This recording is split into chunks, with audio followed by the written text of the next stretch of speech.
Alright guys, what's going on? This is Tyler back again with another video, and it has been a long time. Trust me guys, I'm not dead. I'm alive, I've been buying, and truth be known, I've already spent almost $60,000 already on sports cards in the first 2 months of this year, now that we are into March. I'm very happy to be back on the channel. Again, I've been just absolutely slammed. I've been wanting to put out some content. It is now 2022 and it's crazy. It's March. This is gonna be my first video of 2022. I'm very disappointed with that, but I've had a lot of people reach out and say, where are the videos? Come back, come back, come back. I've been active on Blowout. So I'm going to start showing some content that I have had that is ready for you guys to consume. So ready to get back into it. So I'm happy to be back and interact with the group who's been following me loyally over the past couple of years. So much appreciated. So today we're going to be doing an SGC reveal video. This is an order that was sent out in the last quarter of 2021. I'm not only going to show you the video of me getting the cards back, but I've just about sold every card in the order. So we're going to break down the financials of this order to see whether or not it was profitable or not, lessons learned, and really my thoughts on submitting to SGC in 2022 in terms of ROI and whether or not it's viable. With PSA really having economy orders pretty much on demand for anybody who wants them, who's a member. Does it really make sense to send to SGC whenever you can spend, $20 more per card and go to PSA? I'll give my thoughts on that at the end of the video after the financial analysis, but hope you guys enjoy the video. Split the deck. Where do we want to split this at? Let's split it. Oh man, I got a lot of the same card. Okay, split it right here. And I also have some of these guys, so we'll open those as well. All right, let's jump right into it. And one of the best cards in the order is actually a terrific Tom. So Tom Brady, we have a 2006 Topps Finest Blue X-Fractor. This is a X-Fractor number to 150. This card is beautiful on the front. Beautiful card, but the back has surface scratches. It is scratched up really, really bad. This is why this card is a 9. It looked beautiful whenever I got the card, but it was very, very scratched up on the back. So that's why the card is a 9. Otherwise, I thought the card looked gem mint because no wear on the corners, no wear on the edges. Usually these cards don't have issues. It looked like this had been sitting in a cardboard box, rubbing against the cardboard, and thus it has scratches. So kind of no good there, but kind of is what it is. Next up, and I've graded several of these. You've probably seen these on the channel. Chinese New Year LaMelo Ball. Those are very, very nice. Also an Asia Red parallel. I believe this is, I guess, the T-Wave Asia Red. These also do very, very well. Those are much more rare than the Chinese New Year. Even though I have more of them here, I submitted more of these to SGC, and I actually bought these in a lot from China, so I got a bunch of them in one lot. But these are much more difficult to come by than the Chinese New Year. Yep, so really good start so far. Lots of 10s. LaMelo Ball regular, 10. Court Kings 10, beautiful card.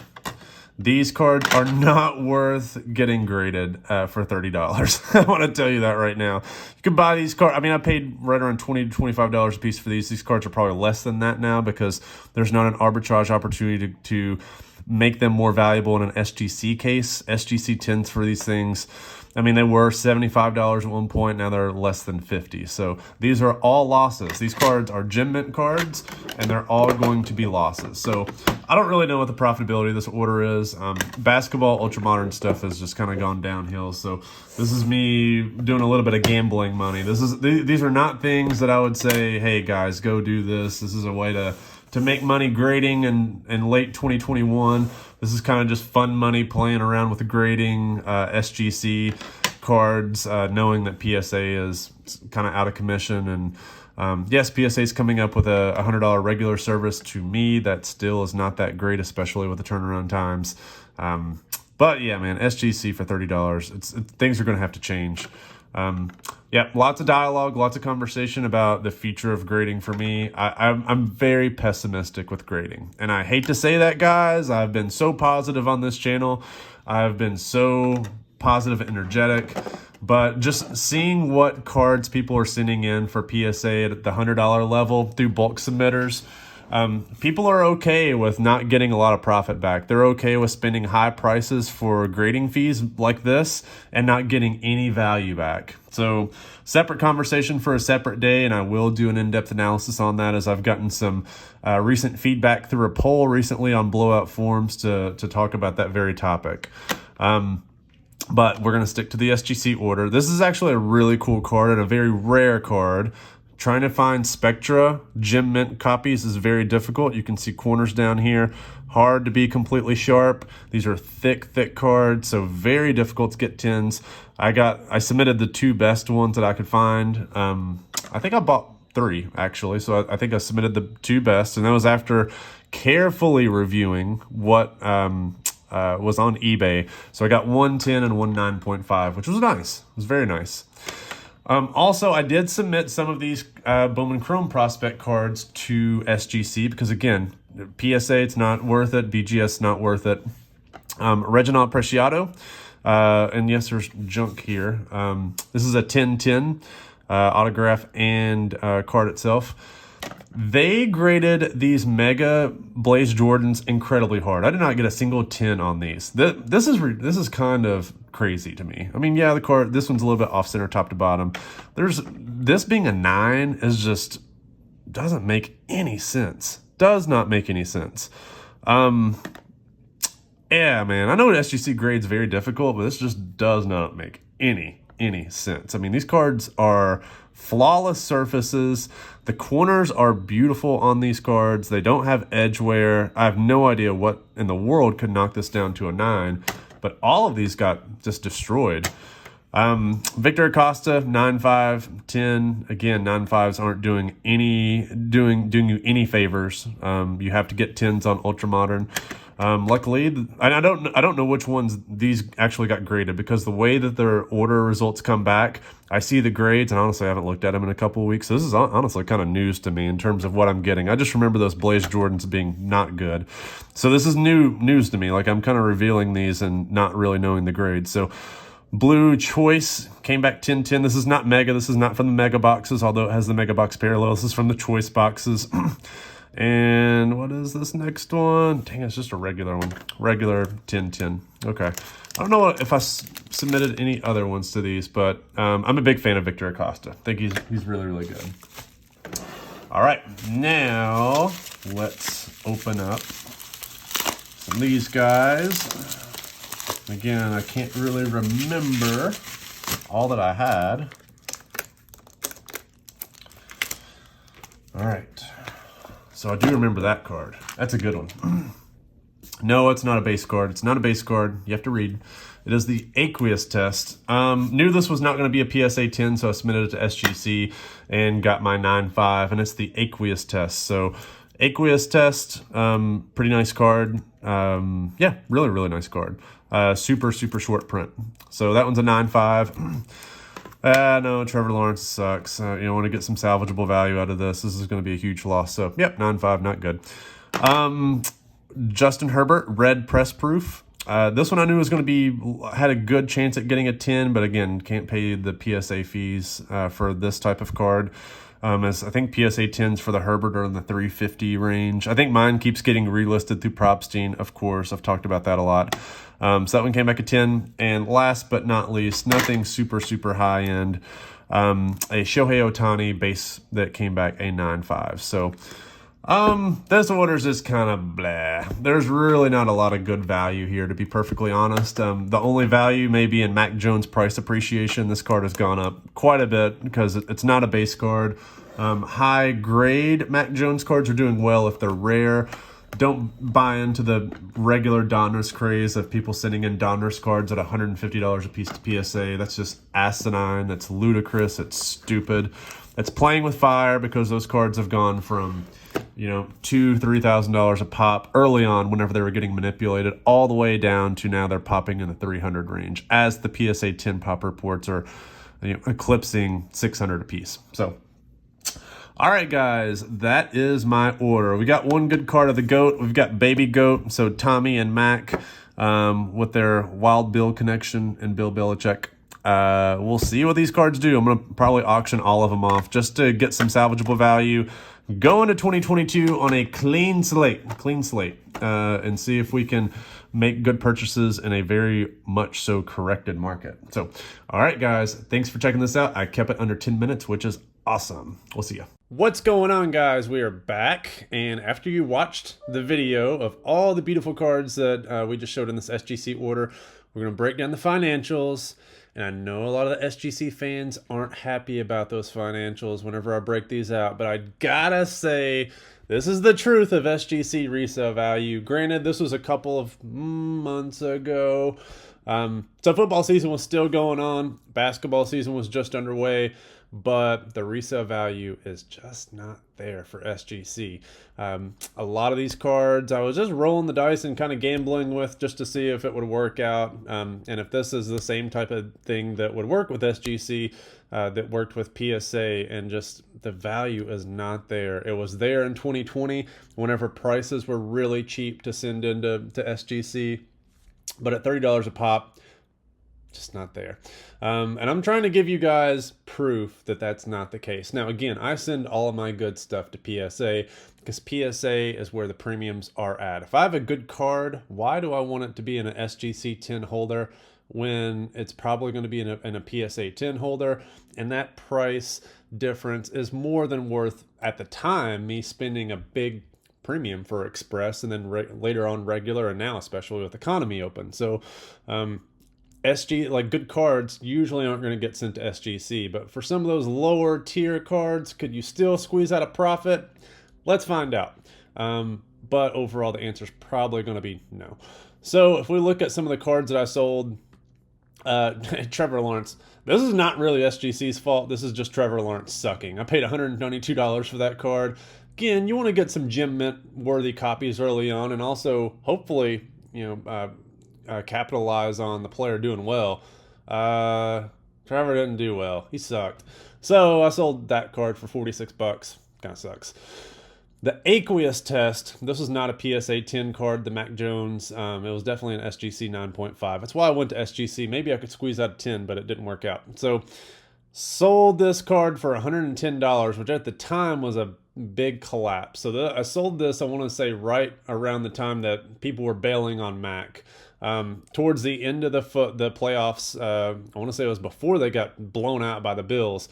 So he started to come back down to earth a little bit, and so did a lot of his cards at that, really. So that was honestly a very disappointing sale, because even raw cards of that were selling at one point, I want to say, in the $253, $350 range. So that kind of stunk too.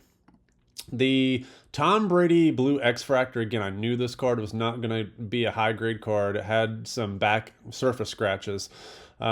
This card, I was expecting that it would at least do better than what I paid raw for it, or at least close to it. But after fees and everything, we're talking about a $300 loss on that card. The Otani, anytime that you're not pulling a 10 on an ultra-modern card, it's basically not going to pay for itself, so it's a $60 haircut.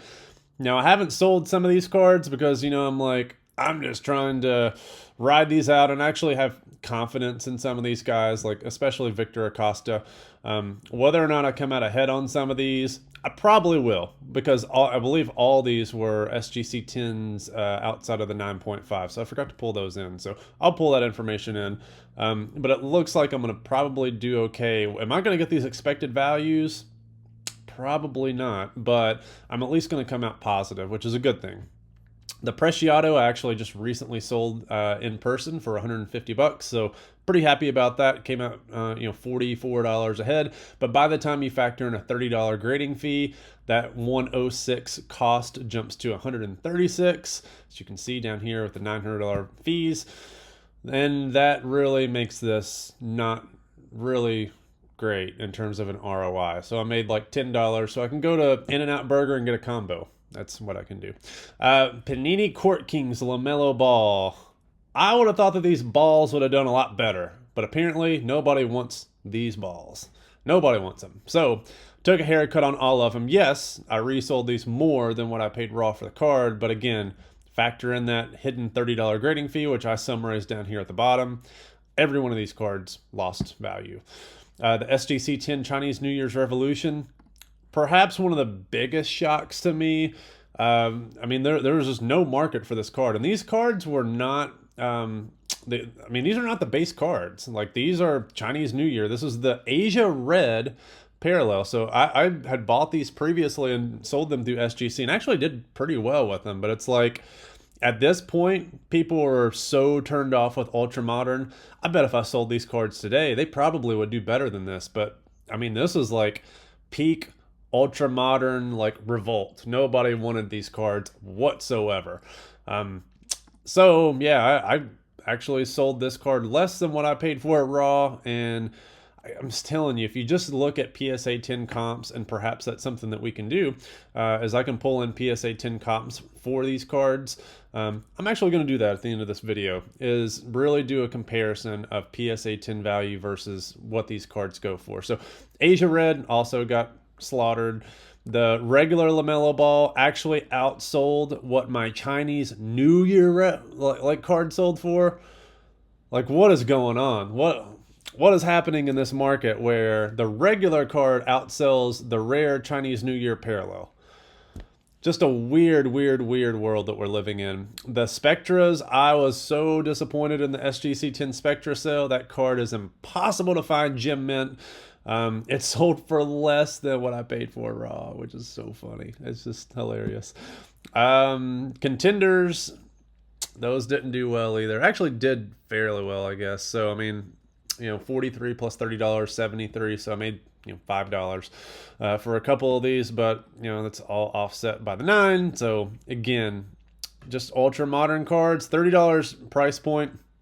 Way too much. And for all the people submitting through group subs, they say, well, go through a group sub, go through somebody who can offer it for 23. Nah.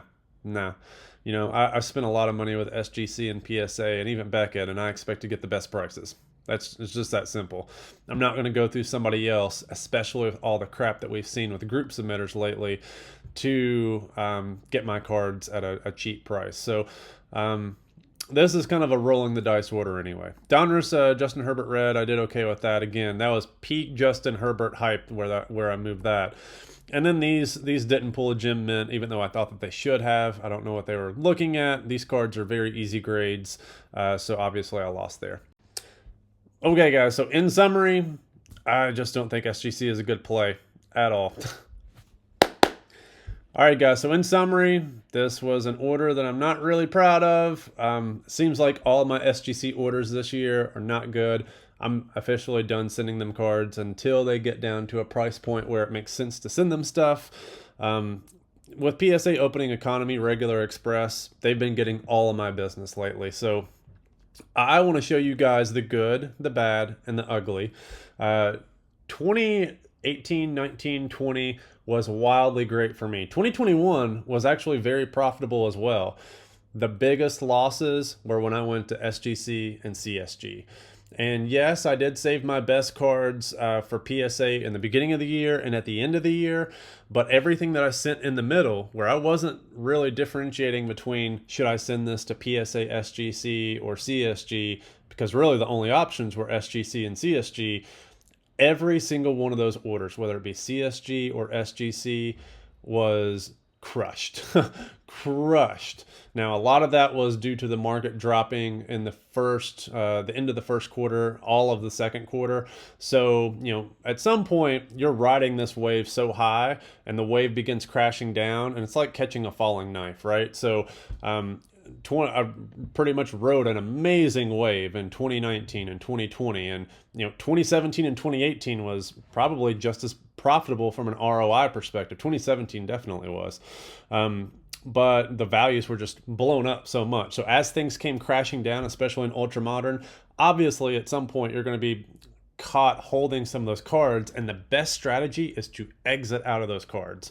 So in those initial SGC and CSG orders, I had some big losses, but it mitigated the losses had I held on to them and hoped for things to go up, because you saw the writing on the wall.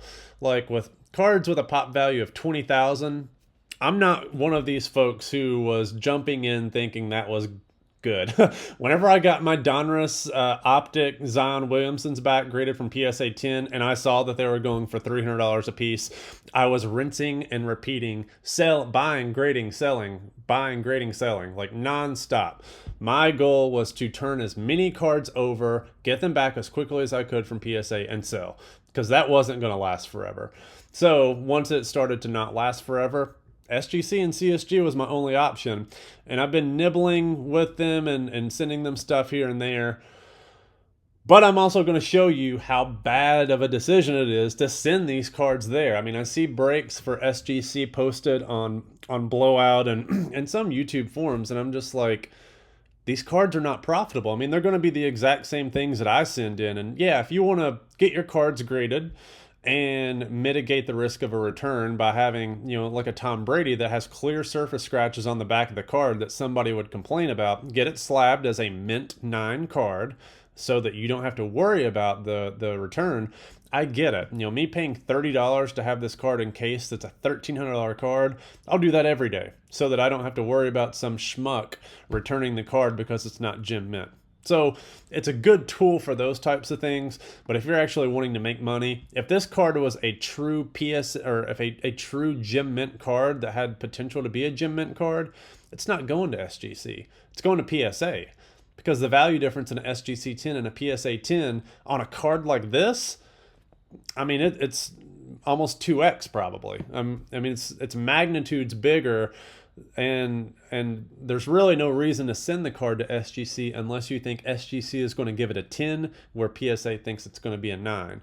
And we're seeing there's not many, you know, use examples of that where that is the case. So I'm going to show you guys the good, bad, and the ugly. And trust me, I have sold many orders since I've done a video. I've graded many orders, and we're going to be reviewing a lot of my data, looking back at previous years, but also looking at 2021 orders so that we can really do a deep dive and look and see what is profitable and what's not profitable, and what were some of the successes and what were some of the failures.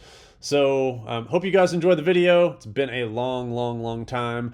Let me know what you guys think down below, and trust me, there's going to be a lot more examples like this, but whenever we go start reviewing PSA orders, you're going to start seeing a lot of green numbers, and I'm excited to share those results with you. So we will see you guys later.